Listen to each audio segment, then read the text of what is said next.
The James Show Podcast. So great work was done by our news partner, WFAA. They have a little side podcast called Yallitics because, this is Texas and politics. And I see what you did there. It's a great name for a podcast. And the host had Nadine Lee. She's the CEO of DART. Had her on for 40 minutes. And asked her everything pretty much that I wanted to ask her, but he was much, much nicer and more professional about it than I would have been. So great job. But he dug out some answers, some things that I didn't know that you probably don't know that you probably should know. For the proper context to new people, DART is the local public transit system. It has the buses, the trains, this dumb little trolley over here. And 4 suburbs that are part of the DART Alliance are going to hold a vote next year and allow their citizens to decide whether or not they want to withdraw from DART. And if they get to withdraw from DART, that's probably going to set off a chain reaction of dominoes that could spell the beginning of the end for DART as we know it. And I say that's fantastic. I hate DART with the hot, hot heat of 1,000 suns, and I wish it would go away, never to return again. But I want to play you a couple clips here. Number one, I want to hear from her point of view. Why do you think these suburbs are revolting? Why do you think Plano and Highland Park, Farmers Branch, and Irving, they're all of a sudden trying to get out now? For people who may not realize this has happened way before you and I came around. Back in, I think, 89 is the last time this happened. Yeah. Coppell and Flower Mound both left DART. But how do you think DART got itself into this situation? So there are a lot of different factors, right? I mean, for every situation like this, there's not one thing that causes the discontent. I think a lot of things have happened. Our northern suburbs have grown quite a bit. The sales taxes collected in the suburbs collectively is more than 50% of the sales taxes that we collect. And previously, the city of Dallas alone contributed, or at least we collected the sales taxes that were collected more than 50% of the sales taxes in terms of the total pot. I think as a result of that, the suburban cities are saying, hey, wait a second, we get less service than the city of Dallas. Why are we paying so much money into the DART coffers? What do you say to that? Well, I think it's a reasonable question if you're thinking only of your city, right? Yeah. So she gets it. She's not living in fantasy land. She's got her head screwed on straight. Okay, good. You understand that for the people of Plano, I think a lot of them have recognized that Plano pays more into DART than they take in all of their residential property taxes. Do you understand how big that bill is? And they've done the studies that show of the $100 million plus that we send to DART, only about $44 million worth of services is actually provided back to us. Why are we subsidizing the public transportation system of our much, much larger southern neighbor? It's been a bum deal for them. But here's something else I learned. Oh, by the way, at the beginning of that clip, did you know that Coppell and Flower Mound were originally signed on to DART and they withdrew just a few years into it? You think they regret that? Absolutely not. But here's something that I guess this could be true. I hadn't heard this before. I'm going to have to look into it. But Nadine Lee, the CEO of DART, says even if these cities withdraw, that they're still going to be able to collect their tax money from them. So you can withdraw and we'll start service immediately. But you still have to keep sending us money until this debt's paid off. Oh, really? That's interesting. If they choose to withdraw, DART would discontinue services in those cities. Immediately, right? Immediately, yep. Pretty much upon, certification of the election, which is probably the next day or maybe within a couple of weeks. So, but we would continue to collect that penny until their debt service is paid off, because every city, when we signed up to build this system, every city took on a portion of the debt. Right. To build bus stops, to pay for the buses and mostly trains for the rail, but yeah. Right. Yeah. Exactly. Mostly for the rail, because that's the heavy infrastructure build. And so everybody signed up for that, and they're obligated to it. And so, for some of the cities, it may take them 8 to 10 years to pay that debt. Wow. So, look, you signed off on the debt to start this place in 1983. So here it is 42 years later. It's not paid off yet? Oh, no, we took on some more debt in the meantime. So did you know in 1983 that you were signing on for infinity amount of debt? for an indefinite amount of time? You were never going to be able to get out of this? I doubt that's true. I doubt they can do that to him. And the other question, again, the guy who hosts Yallitics, great job. He says, what about all these other cities that don't have DART? They seem to be doing fine. I look at places like Arlington and even Frisco, which is still growing and may be able to take advantage of DART indirectly. Mm-hmm. But I see Arlington is getting along just fine without mass transit. Why do I need it in my city? It is puzzling because there was this big question when we got the World Cup games about, well, how did you guys decide to pick Texas when Arlington has no mass transit? And I'll tell you that it's very challenging to try to provide some transit service to those 9 games that we're going to host. I think that, Arlington does have a microtransit service. And what Arlington is finding is that microtransit service is becoming increasingly more expensive for the number of riders that they can carry. And so if you were to look at their budget this year, their costs for microtransit for that contract are increasing, but they're capping their ridership to a lower level than what they've carried previously. And so it's not, even though I think people can, take DART away or remove DART from their city, that doesn't solve all the problems. All right, I love that. That was an answer that is not going to change anyone's mind. I love it because if you get a chance to go listen to the whole thing, I mean, you don't have to, but she is not very optimistic about DART's chances in the elections next year. And man, I just feel like if we really mash the gas on this, we could actually make a change that I thought wouldn't be possible. I thought me just making fun of DART for 20 years was just going to make us all feel better that, we have a punchline to kick around. But to actually get rid of it, that would be amazing. And I'm pretty optimistic about it. Did you hear the Trump piggy controversy? It's the James Show, News Talk 820, 93.3 FM, WBAP. I am your host, James Parker. To get you all caught up on this, I pulled the report from Inside Edition. Inside Edition, that's still a thing? Yeah, I didn't know either. It's just when I looked it up today, I was like, I want to find the audio of that. And this was one of the ones that popped up. So out of a sense of nostalgia, here's the report. There's growing controversy today over the president's treatment of a reporter aboard Air Force One. Yep, he really did call a female reporter Piggy as she was peppering him with uncomfortable questions about the Epstein files. What did Jeffrey Epstein mean in his emails when he said you knew about the girls? Trump answered her first question. I know nothing about that. Jeffrey Epstein and I had a very bad relationship for many years. But when she tried to ask a follow-up, he lashed out. There's nothing incriminating in the files, sir. Why are you acting as a... Quiet. This photograph of the moment shows just how angry the president is, thrusting his finger right in the reporter's face. All right, now joining me, Tim Graham from Newsbusters. Newsbusters.org is the website. And one of the daily visitors is James Parker, as I'm doing prep for this show. Tim Graham, first off, I'm still seeing some people out there not even admitting he said Piggy. Like, is her name Peggy or something? And it sounds close to that. Did he actually say Piggy? Are we sure he even said that? I believe the reporter's name was Catherine, so that would be rough. Right. Look, I think it's one of these things where when the president's trying to take questions from reporters, he doesn't want one reporter asking 6 questions.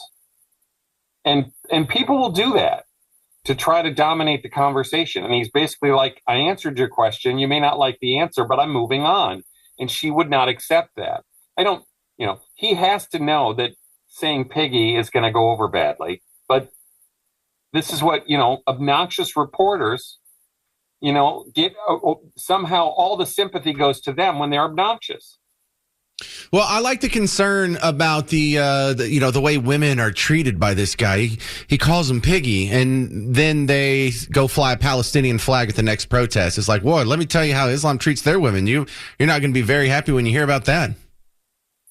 Well, and it's also, we always have this problem where, Trump is a bit of an insulter. He likes to throw insults at people, but we also have to acknowledge, and the press just refuses to acknowledge, they're calling him Hitler. They're calling him a fascist. They're calling him a tyrant. He's the end of democracy.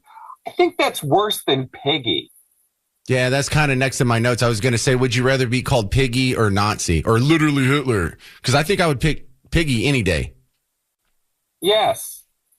Well, there's also not people out there who's saying we need to punch piggies or, we've got to go fight the piggies, or anti-piggy people are looting and burning down storefronts all across downtowns in America either.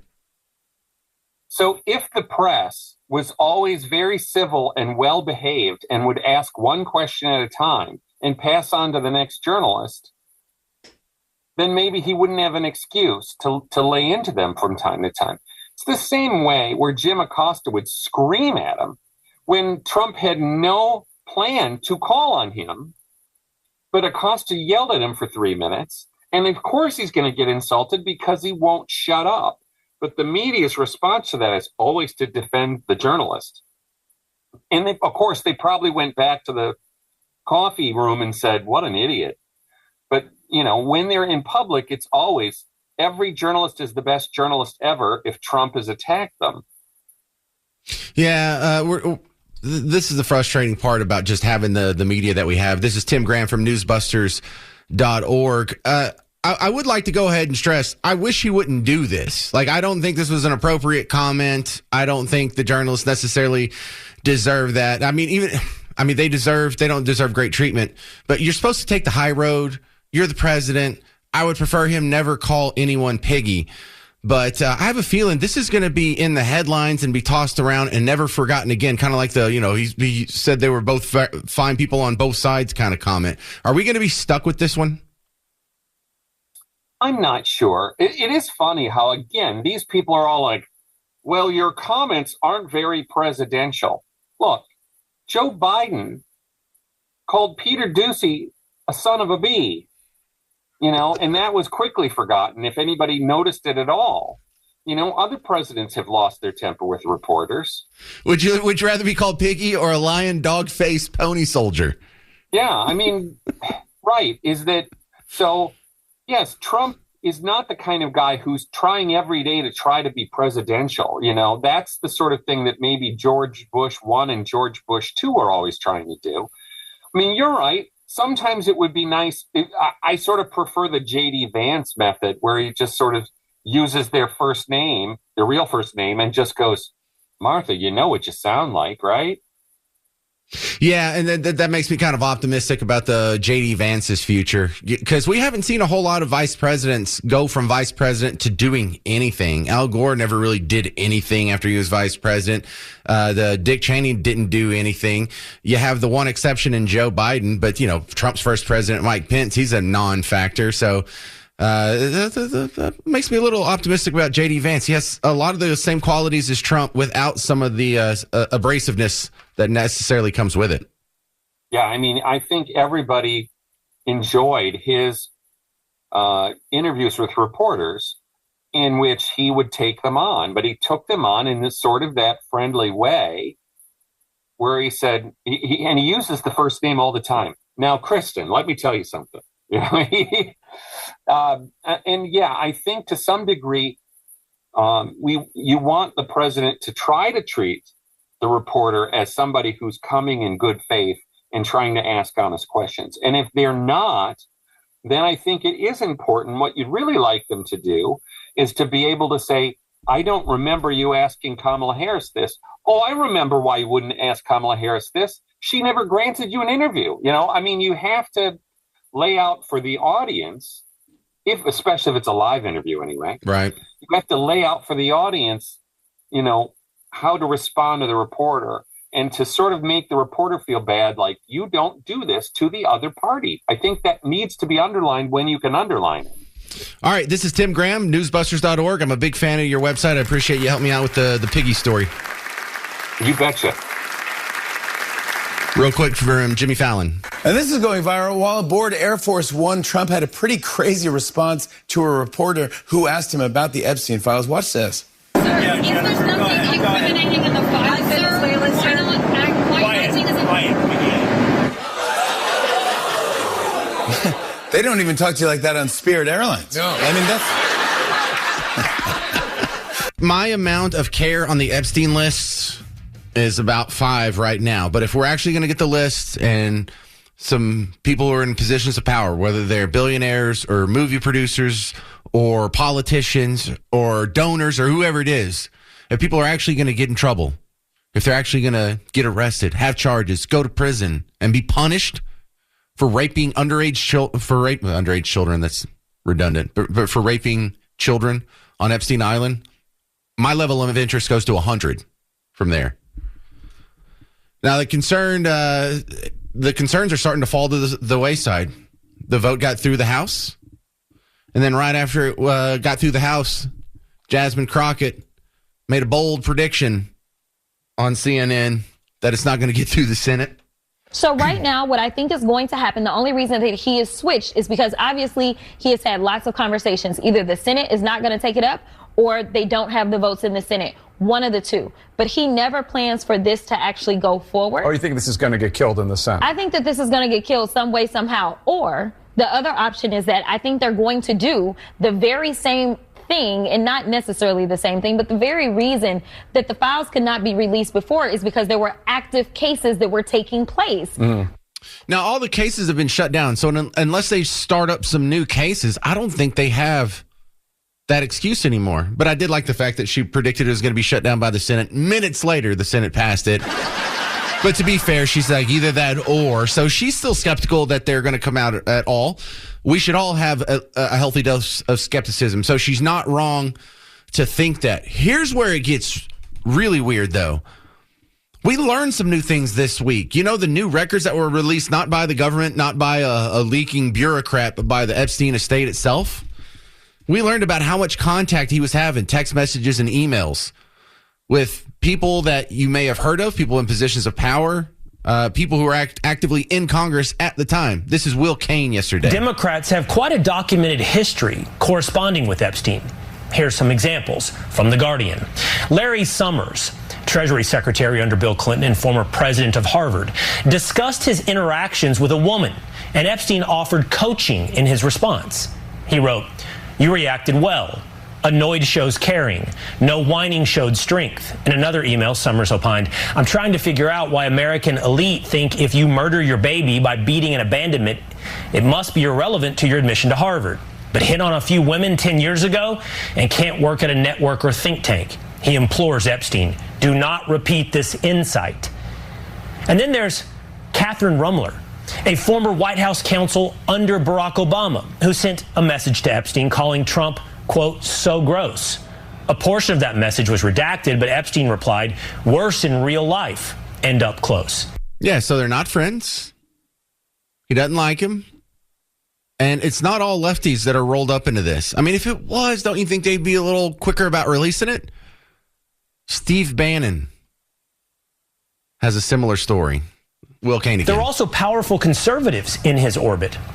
Quote, in several messages in 2018, he advised longtime Trump ally Steve Bannon on his political tour of Europe. Epstein continued in a follow-up email, "There are many leaders of countries we can organize for you to have one-on-ones with." Bannon replied, "Agree 100%. How do I do that?" Now, if Steve Bannon, that doesn't mean Steve Bannon's guilty of going to the island and doing untoward things with children. But this gives you an idea of what's going on here. There's probably going to be some people that are close to Trump that are going to go down. There's probably going to be some people that are Team Red members that are going to go down. Same thing with Team Blue.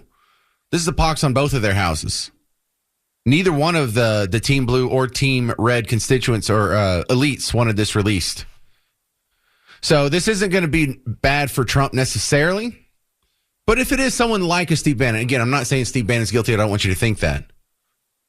This is going to be rough for him, and explains why he doesn't want these documents to be released. Or maybe at least, can we slow roll that and just wait till I get out of office? Here's the wildest story. There's a woman in Congress. She's a non-voting representative from the Virgin Islands. Her name's Representative Plaskett. She's texting with Epstein in real time during a congressional hearing where they're questioning Michael Cohen, Trump's lawyer, and she's getting advice from the guy. He's telling her what to ask, and she's doing it. And now we have the evidence because they married this with the C-SPAN footage in real time. Check out Will Cain's explanation. And as recent as 2019, Epstein was, and this is incredible, feeding questions to Virgin Island delegate Stacey Plaskett. On a morning of a hearing where the House was questioning Michael Cohen, Plaskett was communicating with Jeffrey Epstein.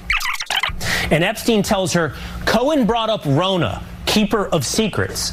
Plaskett doesn't know who Rona is. You don't know who Rona is. And Rona's in all caps. So Plaskett responds at 2:25 p.m., Rona? Then she says, quick, I'm up next. Is that an acronym? Then finally Epstein responds, that's his assistant. Now listen, this is all of how it played out on text exchange. Now I want to show you the video from a C-SPAN airing. These are time-stamped. So is the C-SPAN time-stamping of that congressional hearing. And you'll see Plaskett look down at her phone as these texts come in and change her questioning. So when he says there's a timestamp, you know how when you look at your phone and there's the bubbles and it has the time under it? That is in the screenshots that were released. Will Cain had those on the screen that you could see. And you'll see when they show you the C-SPAN footage, the times line up. You can see her get a text from Jeffrey Epstein. You can see her check it. You can see her read her phone. You can see her read about Rona. Ask about Rona right after that. This is from the hearing where she's talking to or questioning Michael Cohen. Mr. Weisenberg and other individuals, Miss Rona. Who are those individuals? Is Miss Rona, what is Miss Rona's position? Rona Graff is Mr. Trump's executive assistant. And would she be able to corroborate many of the statements that you've made here? Yes, her office is directly next to his, and she's involved in a lot. Oh my goodness, that's how bad it is. That's how connected this guy was. He's giving advice to Steve Bannon on his European tour. He's giving advice to a Democrat congresswoman who is questioning Trump's former lawyer. Oh, yeah. If this comes out, this is going to be huge. Now, let's talk about that if coming up next with James Varney, Real Clear Politics. What's up, Varnes? Answer that. Are we really going to get the Epstein files or what? Got to tell you, I'm coming to you right now from the streets of the nation's capital, and nobody here seems to know either. I think two things are true about this. One is that Trump administration has bungled this badly, right? I mean, they said they were going to release it. Campaigned on it. Now you got Congress. The whole thing has just been completely bungled. The second thing, though, is that there's nothing in there bad about Trump. There is no way that would have been hidden for the last 6 years or 8 years. If anything that they had on Trump that was even remotely sounded like it was criminal with Epstein, that would have been out. So here's just a guess, right, is that the Trump people probably thought there was more explosive stuff in the Epstein files about their political enemies. And when they got into office and got a look at it all, and they were like, there's not that much here. That's just a guess. But this whole idea that Trump did something untoward with these women it's offensive because it just belies what history we've seen in the last 8 years. And secondly, it's coming from a lot of people that didn't care a whit about Epstein and his victims for years, never said a word about it. And now, supposedly, it's the biggest story in the world. Okay, so two things that still seem like reasonable hurdles that might stop this from actually coming out. Number one is they release it, but it's so redacted it doesn't matter. It's just like the other stuff we got. And when I say it doesn't matter, that means no one's going to go to jail. There's not going to be any new cases. We're not going to learn who actually raped children and punish them accordingly. And so that's one scenario I'm concerned about.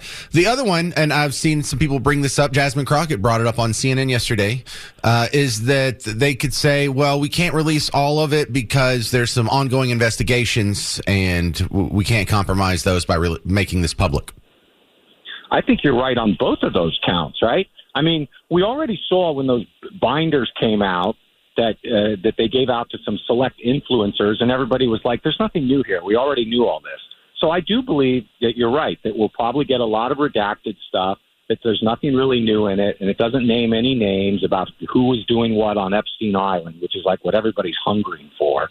And then I do think it's also true, and I think they've already sort of announced that in the last 48 hours, that the Attorney General is going to say, I'm investigating some of these people, and therefore it can't be released, which isn't going to stop Trump administration from getting a lot of questions about this. That's not going to put it to rest. But I think you're right about both of those things happening. And I also, Varney, I remember the threat that came from a press conference earlier this year where some of the victims, the females, said, if y'all don't release the list, we're going to release our own list, and it's going to be pretty sloppy.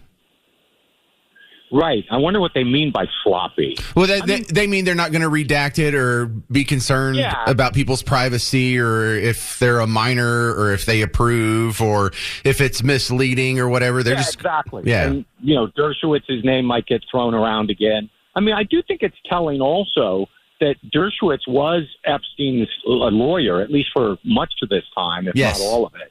And he's come out and said, now, admittedly, his name was also dragged in the mud. He fought that tooth and nail.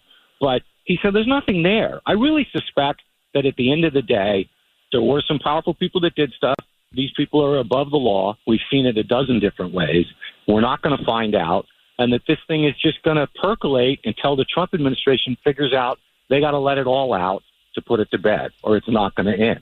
What are you doing in D.C. right now? Believe it or not, I'm a finalist for a prize tonight.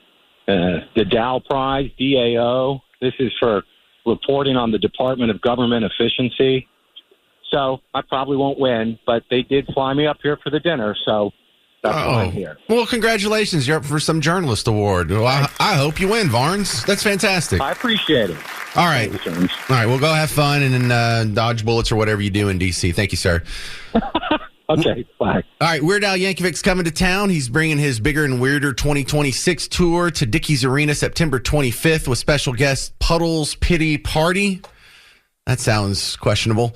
You get tickets and information at livenation.com, or you can listen to the WBAP Morning Show this week to find out how you can win a pair of tickets from them. Coming up next on The James Show. I like to do this to see if Kim's paying attention. All right, she's not. Coming up next on The James Show, Democrats are telling soldiers and intelligence officers to refuse the orders from the Trump administration. Is that an insurrection? You'll hear it next on The James Show. News Talk 820, 93.3 FM, WBAP. The James Show Podcast.